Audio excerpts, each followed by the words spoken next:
राधे राधे। आज मैं आपको कार्तिक महत्म्य का 5वां अध्याय सुनाने जा रही हूँ। प्रभु मुझे सहारा है तेरा, जग के पालनहार, कार्तिक मास महत्म्य की कथा करूँ विस्तार। राजा पृथु बोले, हे नारद जी, आपने कार्तिक मास में स्नान का फल कहा। अब अन्य मासों में विधि पूर्वक स्नान करने की विधि, नियम और उद्यापन की विधि भी बतलाइए। देवश्री नारद ने कहा, हे राजन, आप भगवान विष्णु के अंश से उत्पन्न हुए हैं, अतः यह बात आपको ज्ञात ही है। फिर भी आपको यथाचित विधान बतलाता हूँ। अश्विन मास में शुक्ल पक्ष की एकादशी से कार्तिक के व्रत करने चाहिए। ब्रह्म मुहूर्त में उठकर जल का पात्र लेकर गांव से बाहर पूर्व तथा उत्तर दिशा में जाना चाहिए। दिन में या सायंकाल में कान में जनेऊ चढ़ाकर पृथ्वी पर घास बिछाकर सिर को वस्त्र से ढककर मुंह का भली भांति बंद करके थूक व सांस को रोककर मल व मूत्र को त्याग करना चाहिए।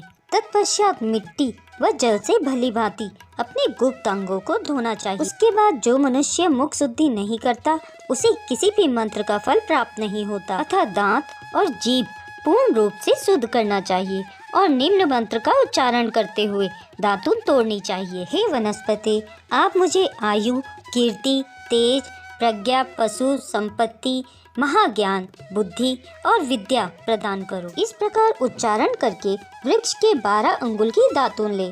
दूध वाले वृक्षों से दातुन नहीं लेनी चाहिए। इसी प्रकार कपास, कांटेदार वृक्ष तथा जले हुए वृक्ष से भी दातुन लेना मना है, जिससे उत्तम गंध आती हो और जिसकी टहनी कोमल। ऐसे ही वृक्ष से दंत धावन ग्रहण करना चाहिए। प्रतिपदा, अमावस, नवमी, छठी, रविवार को चंद्र तथा सूर्य ग्रहण में दातुन नहीं करनी चाहिए। तत्पश्चात भली भांति स्नान करके फूल माला, चंदन और पान आदि पूजा की सामग्री लेकर प्रसन्नचित व भक्ति पूर्वक शिवालय में जाकर सभी देवी देवताओं की आधार्य, आचमनीय आदि वस्तुओं से पृथक पृथक पूजा करके प्रार्थना एवं प्रणाम करना चाहिए।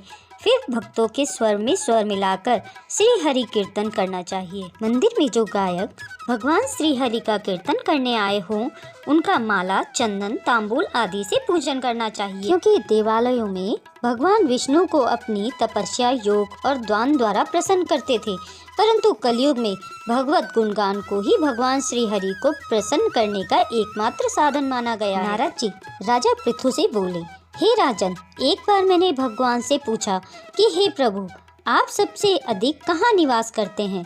इसका उत्तर देते हुए भगवान ने कहा, हे नारद, मैं वैकुंठ में या योगिनियों के हृदय में ही निवास नहीं करता, अपितु जहाँ मेरे भक्त मेरा कीर्तन करते हैं, मैं वहाँ अवश्य निवास करता हूँ। जो मनुष्य चंदन, माला आदि से मेरे भक्तों का पूजन करते हैं, उनसे मेरी ऐसी प्रीति होती है जैसी कि मेरी पूजन से भी नहीं हो सकती। नारद जी ने फिर कहा, शिरीष, धतूरा, गिरजा, चमेली, केसर, कंदार और कटहल के फूलों व चावलों से भगवान विष्णु की पूजा नहीं करनी चाहिए।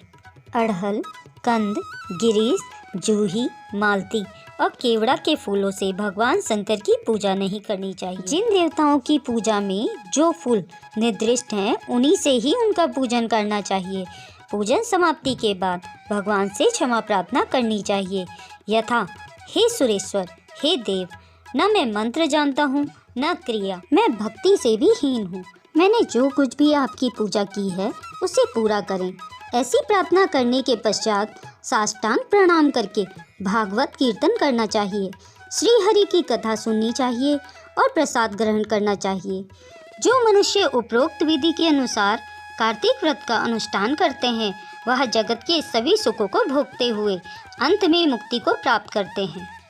हे प्रभु, जो भी कोई आपकी यह कथा सुन रहा हो, उस पर अपनी कृपा दृष्टि बनाए रखना। जय श्री कृष्ण। मित्रों, यह कथा आपको कैसी लगी, यह मेरे कमेंट बॉक्स में जरूर बताना और इसे शेयर करना, ताकि यह ज़्यादा से ज़्यादा बहनों तक पहुँचे। और अगर आपको कार्तिक महात्म्य की